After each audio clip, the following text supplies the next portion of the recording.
ये लहसुन प्याज खाने का ये साधु लोग मना क्यों करते हैं? कभी आपने इसका साइंटिफिक रीजन सोचा? कारण, लहसुन प्याज वैसे तो आयुर्वेद में औषधि है। आयुर्वेद में लहसुन प्याज क्या है? औषधि है। गर्मी में प्याज खाने से लू नहीं लगती और सर्दी में लहसुन खाने से सर्दी नहीं लगती। ऐसा आप लोगों ने अपनी नानी दादी से खूब सुना होगा और ये बात सही है, क्योंकि ये आयुर्वेद में लहसुन प्याज का श्रेष्ठ स्थान है। तो आयुर्वेद के हिसाब से दवाई के रूप में लहसुन प्याज का उपयोग आयुर्वेद बताता है। फिर ये साधु लोग कहते हैं लहसुन प्याज ना खाओ, कारण क्या है?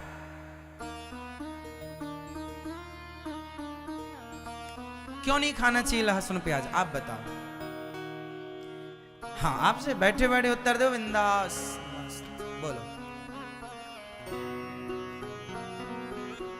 लहसुन प्याज का गुण क्या है? लहसुन प्याज जो है ना, शरीर में जाकर शरीर को अत्यधिक वह विचलित करता है, उत्तेजित करता है। ज्यादा ताकत है ना उसमें, उत्तेजित करता है। दूसरा, वह तामसी है, तमोगुण से भरा हुआ है। तो जो लहसुन प्याज का गुण है वह तमोगुण से भरा है, तामसी है। तामसी मतलब क्या होता है? तामस, जो तामसी वृत्ति का व्यक्ति होगा वह आलसी ज्यादा होगा। लहसुन प्याज हमें क्या बनाता है? आलसी बनाता है।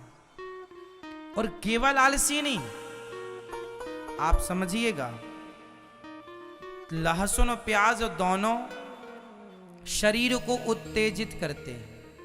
क्या करते हैं? उत्तेजित करते हैं। तो जो भक्त होता है वो अपने शरीर को शांत रखना चाहता है, वो अपने मन को शांत रखना चाहता है, और लहसुन प्याज गई अंदर उत्तेजित करती है। तो उत्तेजना से जो साधु संतों का तेज है वह बिगड़ जाता है, उनका ब्रह्मचर्य बिगड़ने की संभावना बढ़ जाती है। इसलिए साधु संत कहते हैं भाई हम वो खाएंगे जिससे हमारा शरीर उत्तेजित ना हो। खान पान में कंट्रोल क्यों भाई? जिसे बहुत भोग भोगना है तो आप तो उत्तेजित खाओ, और जिसे मन को साधना है, कंट्रोल करना है, वो अपने खान पान को कंट्रोल करता। एक कहावत सुनी होगी आप लोगों ने, मैं सुना देता हूं, गांव की है, पता नहीं आप जानते कि नहीं। दाना दुनका जो खाएं उन्हें सतावे काम, और हलवा पूड़ी जो खाएं उनके मालिक राम। इस बात का अर्थ जानते हैं क्या हुआ?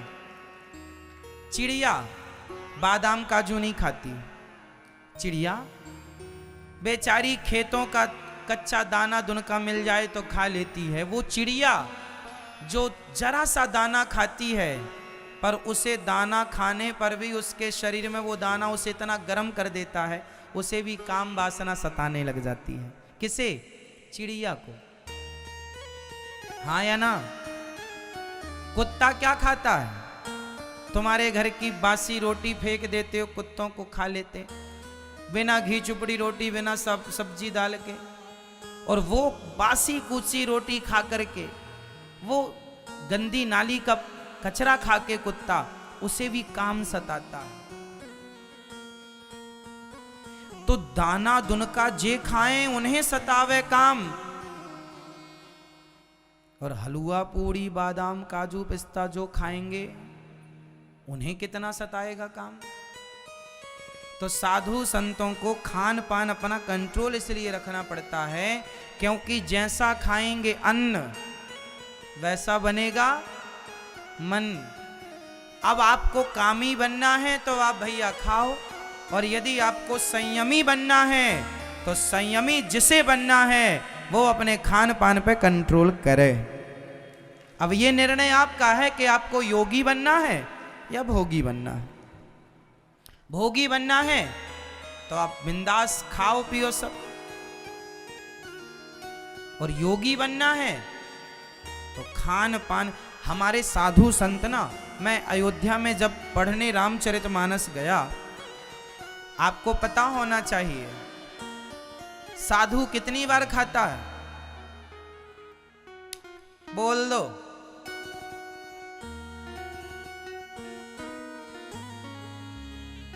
जो 2 बार खाए वो साधु हो ही नहीं सकता। 1 बार खाए योगी, 2 बार खाए भोगी और 3 बार खाए रोगी। जो योगी है वो कितनी बार खाता है, जोर से। ये दास अनिरुद्ध ने अभी से हम 1 बार 1 टाइम ही खाना शुरू कर चुके हैं। जब कभी ज़्यादा वर्क हो जाता है, ज़्यादा काम कर लेते हैं, ज़्यादा भूख लगती है तो 2 बार खा लेते हैं, बट कोशिश करते हैं कि 1 ही बार खाएं। तो ये दास आपके सामने बैठा है। आज भी हमने जरा सी सलाद खाई, जरा सी सब्जी और जरा सा चावल खाया, बस खा लिया ना। अब हो गया रात्रि तक फुल, रात को नहीं खाएंगे, 1 बार ही खाते हैं। हाँ, ऐसा नहीं है कि हम योगी हैं, नहीं, हम 2 बार भी खा लेते हैं। जब हमें ज़्यादा भूख सताती है तो खा ले। कोशिश कंट्रोलिंग, मतलब अभी से शुरू कर दिया अभ्यास करना कि भाई 1-2 साल में हमें आदत पड़ जाएगी। अभी से करेंगे तब ना आदत पड़ेगी। तो अभी से हमने शुरू कर दिया है। लाइन में लग गए हैं योगियों की पीछे लाइन में। अब कभी ठाकुर जी कृपा करेंगे तो लाइन में लगे हैं, शुरुआत कर लिए हैं, अपने आप को संतुलित करने की शुरुआत कर लिए हैं। अब आगे हरी इच्छा। हम अपने मन को, अपनी वाणी को तो जीत नहीं सकते, जो ठाकुर जी चाहेंगे वही होगा। फिर भी कोशिश अपनी ओर से चालू है। खाने में कंट्रोल। हम व्यर्थ का नहीं खाते, मतलब का खाते हैं, जरा सा खाते हैं, पौष्टिक खाते हैं, सलाद ज्यादा खाते हैं, कच्चा ज्यादा खाना पसंद है हमें। कच्चा मीन्स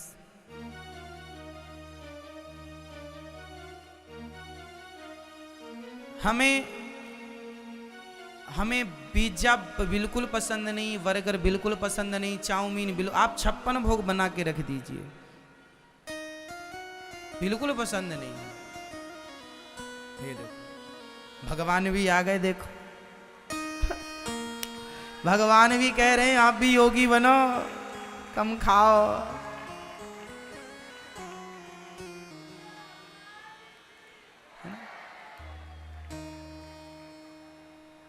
कल ही हमने कहा था कि पानी का कोई भरोसा नहीं, कभी बरस जाए। देखो आज ही बरसने लग गए।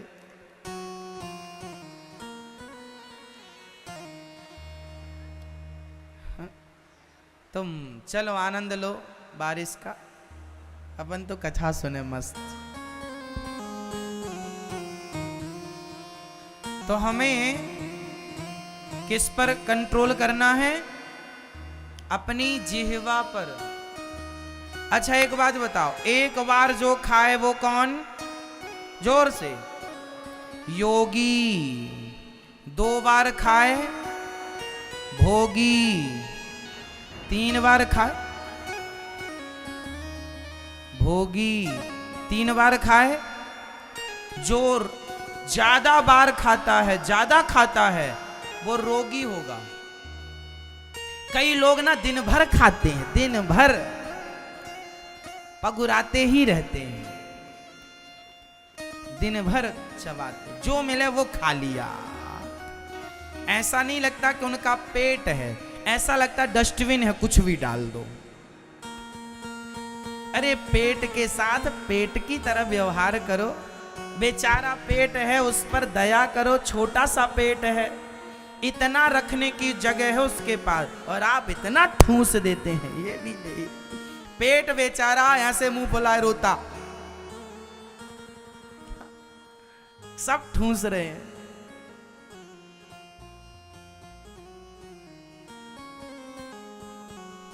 खीर बनी तो खीर खा लिया, पूड़ी मिल गई पूड़ी ठूस लिया, रोटी मिल गई रोटी, बड़े मिल गए बड़े खा लिया, दही बड़ा मिल गया दही खा लिया, पेप्सी कोका कोला मिल गई वो पी लिया, जूस मिल गया वो पी लिया, आइसक्रीम मिल गई वो खा लिया, गुलाब जामुन मिल गई वो भी आने दो। अब पेट कंफ्यूज नहीं हो जाता होगा पहले किसे पचाऊं?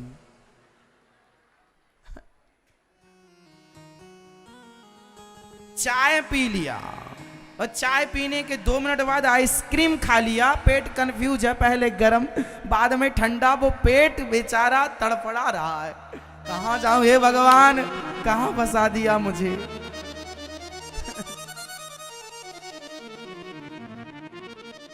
मतलब आज हमारे देश में 95% लोग ऐसे हैं हमारे भारत देश में जिन्हें खाने पीने का कोई ज्ञान नहीं है, किसके बाद क्या खाएं और किसके बाद क्या ना खाएं, यह ज्ञान हमारे देश में 140 करोड़ की जनसंख्या वाले देश में 95% लोग ऐसे हैं जिन्हें खाने पीने का कोई ज्ञान ही नहीं। आप खाते सब लोग हैं पर आपको ज्ञान नहीं है, जिनको है उनको प्रणाम करता हूं, आप लोगों को होगा कुछ लोगों को, पर जिनको बहुत लोगों को खाने पीने का कोई सेंस नहीं, ज्ञान नहीं, किसके बाद क्या खाना चाहिए और किसके बाद क्या नहीं खाना चाहिए। बताओ, आम रस पीने के बाद पेप्सी पीने से क्या होता है? नहीं पता ना, आदमी मर जाता है, पॉइजन हो जाता है। आम रस और पेप्सी का कोई कॉम्बिनेशन नहीं है, जैसे शहद और घी का कोई कॉम्बिनेशन नहीं है। आप घी भी अमृत है और शहद भी अमृत है, दोनों को पी लो मर जाओगे, पॉइजन हो जाएगा। आप किसी को एक साथ दोनों दे दीजिए तो वो जहर का काम करेगा। खा मत लेना, खा मत लेना, मरने की संभावना बढ़ जाएगी। मतलब हमारे आयुर्वेद में खान पान का एक विधान है, क्या खाना है क्या नहीं खाना, किसके बाद क्या खाएं और किसके बाद क्या ना खाएं। उड़द की दाल आप लोग दही के साथ खाते हैं, उड़द की दाल के बनते हैं बड़े, तो आप दही बड़ा खाते हैं।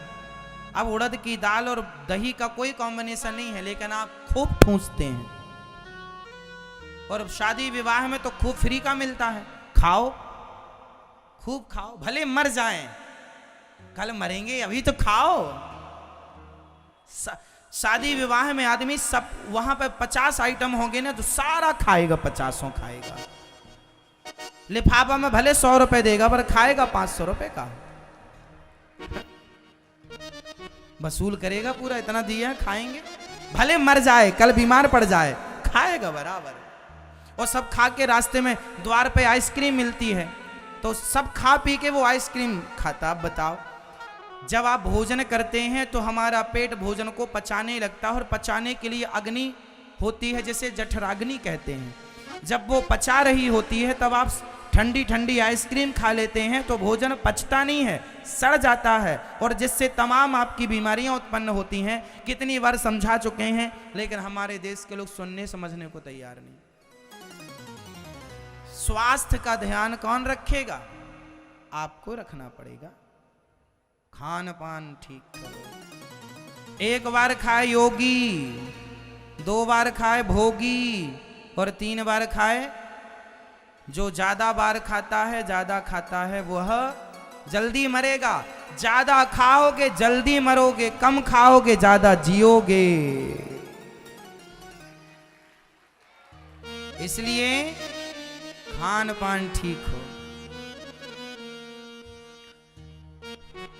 रात को खाना ही नहीं चाहिए, पर आप रात को जरूर खाते हैं। पहले के लोग ब्यारी करते थे। ब्यारू जानते हैं? ब्यारी, चलो ब्यारी कर लेते हैं। ब्यारी मतलब क्या होगा बताओ? आप बताओ ब्यारी मतलब क्या हो? ब्यारू या ब्यारी? ब्यारू मतलब कौन जानता है? हाथ उठाओ जो जानते ब्यारू मतलब क्या होता है। जो जानते वो हाथ उठाएं। चलो ब्यारी कर लेते हैं। ब्यारी मतलब होता है शाम का खाना। शाम का मतलब 7 बजे तक जो खा लो ना, ब्यारी कर लो।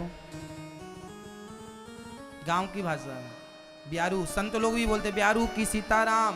संत लोग एक ही बार खाते हैं, पर जो बूढ़े होते हैं जिनको जरूरत है, ये ब्यारू में वो खिचड़ी बना लेते, खिचड़ी खा लो।